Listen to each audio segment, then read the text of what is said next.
Shalom, and welcome to another in our series of podcasts from Temple Beth, a dynamic center for conservative Judaism in Los Angeles. This is a recording of a Shabbat teaching by Rabbinic Intern Aviva Frank. Spiritual Dermatology. So we just read in the Mincha Torah reading, that's a preview for next week's Torah portion, about some skin conditions that one might receive or be inflicted with if they do certain activities. So we're going to look at the first source, which is in the box, number 1, from Leviticus. If someone can read it for us in either the English or in the Hebrew. In the English or Hebrew? Sure. Okay, so in the English. Leviticus 13:2.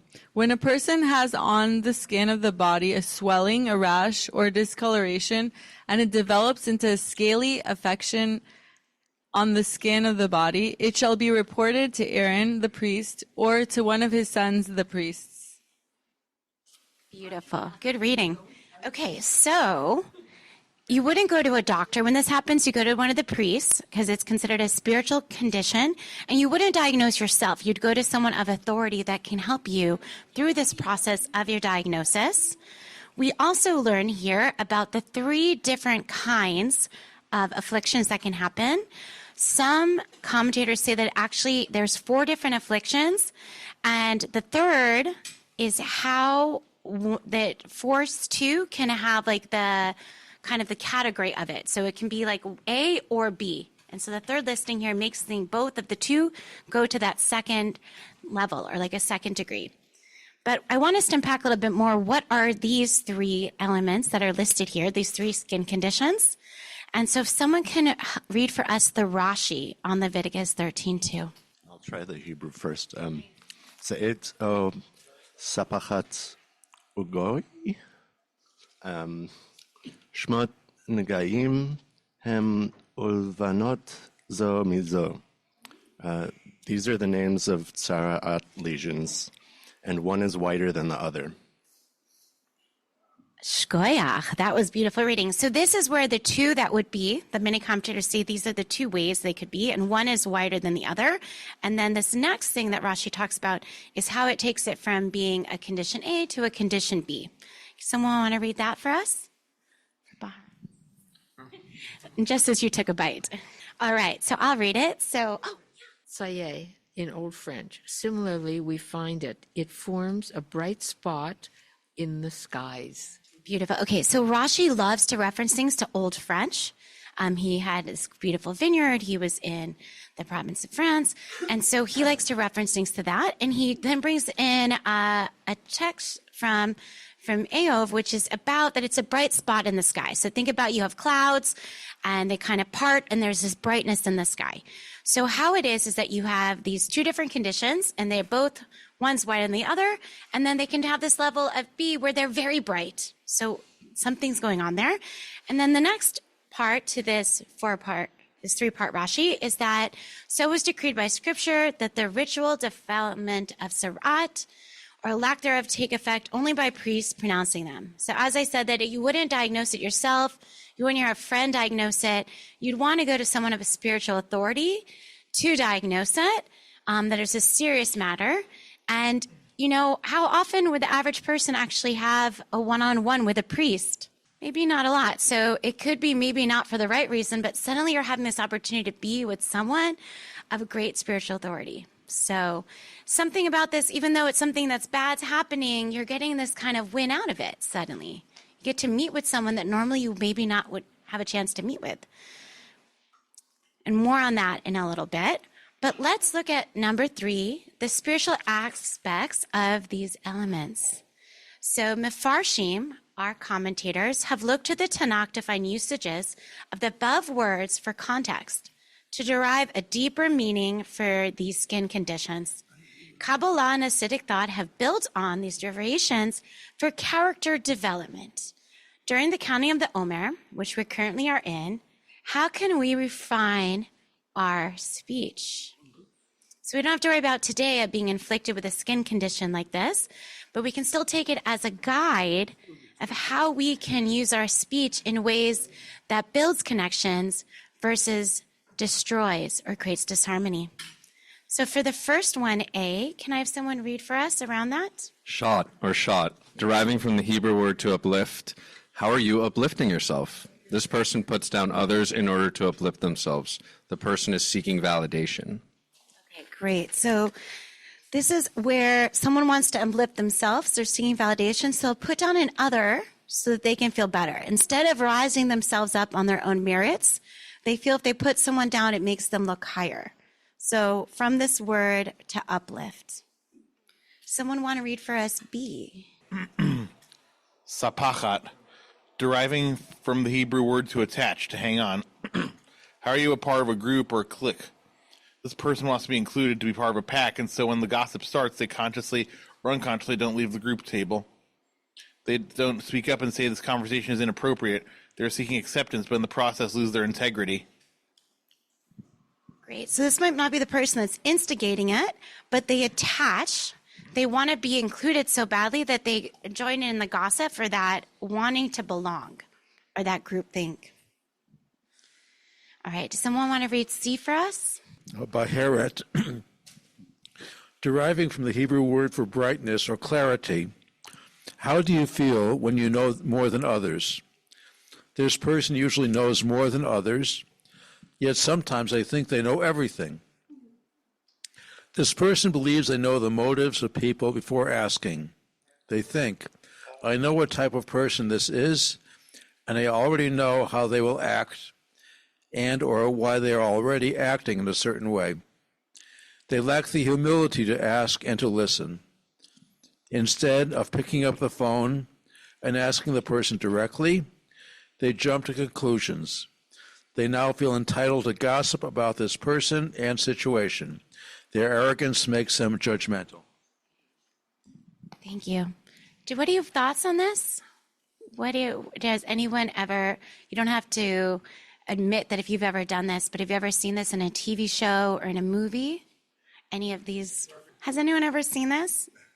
Especially number C, I feel like we've witnessed this a lot, how it can relate to A or B, but in C, it says, it was shared here that a lot of people fall under A, where people gossip about someone to feel superior. And then we also have someone else. I mean, for B, like I never started a food fight, but I can't say I've thrown like 0 grapes in school kind of thing. I think like that kind of participation undercover, I've definitely been part of that and seen that a lot. Thank you for sharing such a vulnerable share, and we'll definitely hide the grapes from you that are here at this Sudat Shlishit, and there's olives. But there's something about peer pressure or group think. We might not be the one who started. We might not be the second person, but once it's going, it's kind of like a snowball, and it's easy to get caught in the avalanche. Like a skin affliction, if it can be shared. So like if you don't stop it with the first person, then it spreads, right?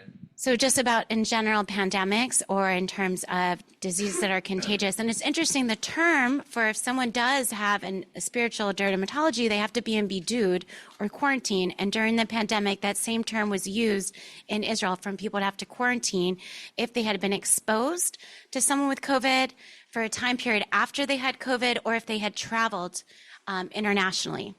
So. And I just to bring up also with C, how this can happen too, is like if they're involved with A or B, C, you might have this idea that I already know what someone's thinking. I'm not even going to ask them. I already am going to judge their bad behavior without asking them to explain their actions, or maybe I misunderstood, or maybe I only heard half a conversation, or maybe like the game of telephone, I heard it incorrectly. So you can see how C can be built on the A and B, and how easy it is for us to think we know better. We've already made our we've judged a book by its cover. We've already seen maybe it's to our benefit to see someone in a certain light or certain way, and how that can be connected to our arrogance, and how that can be problematic. So I have a question. Who was the first person to have Sorat in the 5 books of Moses? I heard over here Miriam. She's number 2. But who was number 1 in the 5 books of Moses to be inflicted with this skin condition? Exactly, Moses. You might be wondering, Moses, it's called the 5 books of Moses. How was he the first person that was inflicted with this? So before we look at that source, I want us just to look at something even before that, in box number 4. Remember I said that it's an honor when you get a chance to meet with the priest, to have this one-on-one session. So not everyone would necessarily have sarat. You had to be of a certain level of Torah knowledge or a certain level of spiritual awareness to be inflicted with it, so that you maybe should have known better, but you also had the opportunity to know better. It wasn't going to be inflicted on someone that was never given that chance. And the rabbis read into that, Hazal, based on when we look at box 1, where the first word Adam. So Adam is considered the perfect human.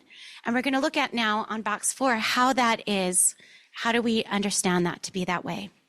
Does someone read for us either the Hebrew or English in box 4? And God created humankind in the divine image, creating it in the image of God, creating them male and female. Okay, so created in the image of God. That's how we know Adam is the perfect human, created male and female. And then if you can read the line right underneath. And God saw all that had been made and found it very good. And there was evening and there was morning, the 6th day. Beautiful. Okay, so this comes from verse 31 in Genesis chapter 1. And so it's Tov Me'od. Usually after every day, it was just like, oh, it was good, Tov. But on the 6th day, it was Tov Me'od. Now humans, or Adam, was not the only thing created on the 6th day, but it was an important factor on the 6th day. So that's how the rabbis draw conclusions that Adam was the perfect human and of this high level because Tov Me'od, it was very good. So now we can understand a little bit more. How did Miriam and Moses get inflicted with this? There's also some very other famous people that are historical and of importance in our Jewish faith that had this, including King David. So it wasn't something that we have to say like, oh, they had this for, like, we don't want to gossip about someone who, God forbid, had it and being like, they're so bad, they got this condition, they can never redeem themselves. So we see the people we look up to the most had it. King David, Miriam, and Moses. So let's look at where it happened with Moses. So if we can look at box number 5. For us? Said to him further, put your hand into your bosom. He put his hand into his bosom, and when he took it out, his hand was encrusted with snowy scales. Yes, snowy scales. Does anyone know where this happens? We have on here Exodus chapter 4, verse 6, but does someone know what is the scenario when this is happening? That Moses put his hand into his jacket, pulled his hand out, and it was covered with snowy scales. First person in the 5 books of Moses to have Sarat. It happened at the burning bush. You're going to be on my trivia team. At the burning bush. And I want us to notice something here. I bolded the word like snow, kasheleg. So this is really interesting because we had before here that it can be called a bright spot, like the parting of the sky when we have Barat. But we don't hear any reference about being like snow. We have one can be whiter than the other. It can be a bright spot, but something here that is being listed like snow. What is snow? Frozen water. What was Moses saved by? The Nile River. So by speaking ill of another, his gift, his like this connection to water became frozen. And Moses also, we know, was saved by the Nile River, saved by water, but also splits the Reed Sea, also has this mastery over water. So here, by speaking ill of someone, and we're going to look at the source soon of what he actually had said, it's connected to arrogance, that his gift of water, which is like, we think of water as mayim, chayim, like this waters of life. We call our Torah as like mayim. It became frozen. So let's look at now about Miriam. What had happened with Miriam when she got Sarat? So you were very close. Over here, you got number 2. Do you want to read about it? In box number 6. As the cold withdrew from the tent, there was Miriam stricken with snow-white scales. When Aaron turned toward Miriam, he saw that she was stricken with scales. Okay, great. Not great that it happened to her, but beautiful reading. And can I ask you there, what is bolded? What do you see similar in this source that we saw in the source above? Sheleg. The sheleg. Kasheleg, just like snow. So also Miriam, her condition was like snow. And does Miriam have any connection to water? Yeah, we have Miriam as well. People were saying, yeah, so she has this gift with water. So also when she spoke ill of Moshe, she came from this place of arrogance. Her gift of water was frozen. So I think it's something beautiful not beautiful that it happened, but the beautiful concept to see is that the very thing that gives us our gift or makes us unique, when we step into this ideas of arrogance or gossiping about another or trying to put others down to lift ourselves up, we actually lose our gift. It actually makes our gift being stuck. So instead of that, almost as we can step into our gift fully, but when we step the other direction, our gift is frozen in time. Okay, so I want us to look back at to what exactly had Moses said that would have caused him to be the first person to be inflicted with this condition. Can anyone guess what happened at the burning bush before we look at box number 7? Anyone guess what could have Moses have said that would have made him be stricken with this condition? Because that's such a holy moment. He's having a one-on-one with God.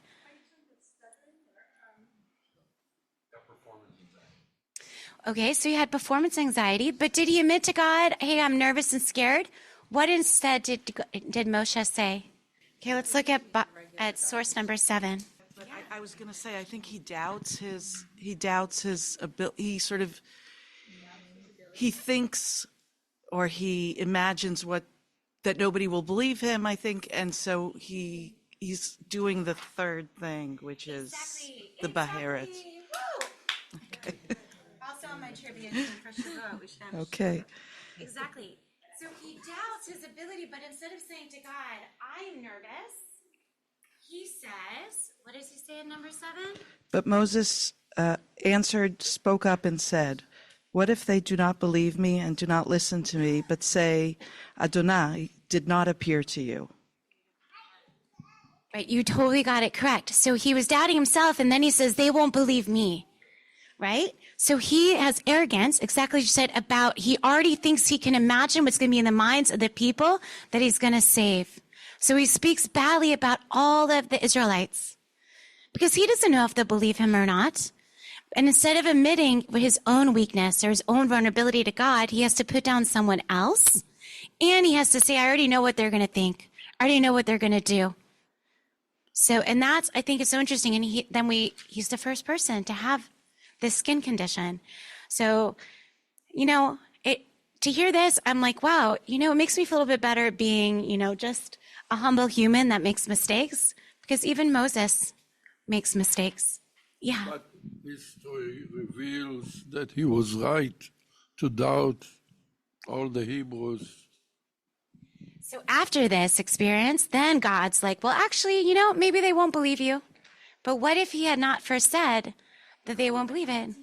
Maybe there's somehow a self-fulfilling prophecy that comes about. So it's very interesting to think about that. Or if even maybe you can already see the writing on the wall, something could happen. How can you still give people the opportunity to have choice for themselves or where they're going to decide? Because it might actually have a different outcome.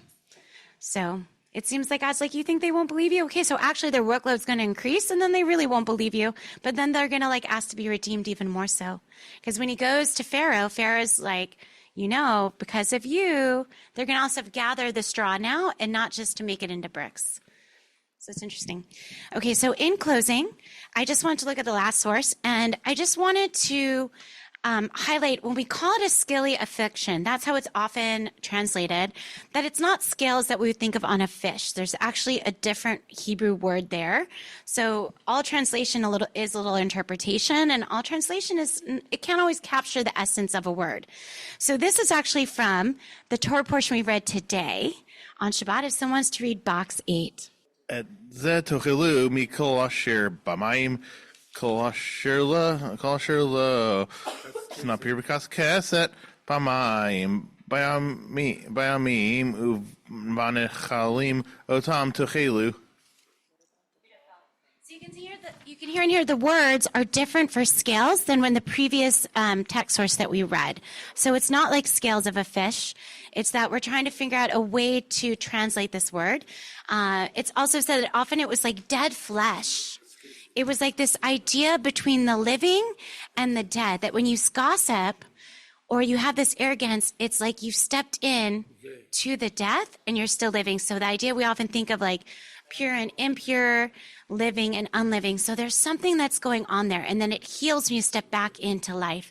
So just we were talking about if you can have like Miriam and Moshe had this gift of water, but when they gossiped, they actually froze it. It went from something flowing and alive to something, what we almost like sometimes ice, it's like dead. So it's interesting. So in 2 minutes or less, does anyone have any thoughts about this? Or how during the counting of the Omer, can we work on refining our speech? And is this easy or is this kind of hard? Is it a hard thing to do? I have a question about the word sheleg. Do we know that sheleg does mean snow here? I mean, I know it means so in modern Hebrew, but are we sure? Yeah, everything I saw that we believe it is snow. And it also seems interesting because these were desert dwellers. Had they ever seen snow before? But it was seen that like if you, like Mount Hermon has snow, and there's actually when they camp at the banks of the Reed Sea, they said they're camping in the direction of Saffon, which in the north, and this mountain. And so some people say they had the ability to see all the way to Mount Hermon and could see the snow. But I don't know if really there, if you're like in Eilat or on the Sinai Delta, if you can actually see that far. But that's people knew that was the direction that they define as north based on Mount Hermon is what we have. It's hard to know if what is passed down as Jewish folklore or not, but it seems to be that this is to be snow. But it's a very good question because it probably was extra shocking for them as people that had lived in the desert, in Egypt. And then, even in Canaan beforehand, all this stuff is like, who sees snow? And suddenly it's there. It would seem extra shocking or magical or horrifying to them. And it being that how they have these gifts that were frozen, they were no longer alive like living waters, they were dead. Any other thoughts? Is it easy not to get stuck in groupthink or not to gossip about other people, not to put other people down to feel better about yourself? No, about Moses. He was a prince. He traveled throughout Egypt. He went way south where you had mountains and you had snow. So even if you didn't have snow locally, he was familiar with snow. Yeah, beautiful. Very good. Yeah. Yeah. Over here we have. I think it was really cool to think of arrogance as kind of stopping your flow of water. Like I think when you're giving and you're humble, you can kind of, things come to you, you give things away, and it just kind of flows. Interesting to think of the dead skin as like this stoppage of energy. You can almost think of like the Chinese like qi kind of, just stopping the flow. Yeah, I love how you reference into other like cultures, if it's stopping the chi or if you have a blocked chakra. So when you do something that takes you out of alignment, you actually block your life force energy. And how that sometimes, you would think, being humble, how am I going to prove myself to people? But actually being humble creates this like magnetism, this manifestation, versus you need to tell someone or try too hard for it. But it's not easy. I definitely know that I struggle with it. It's so easy when you're sitting around a table of people and someone's speaking negative about someone else. How do you really get up and walk away? Sometimes you're like, oh, they'll change the conversation in a sentence anyways or in a minute. But this, I think, is asking us, how do we really refine our language and people around us?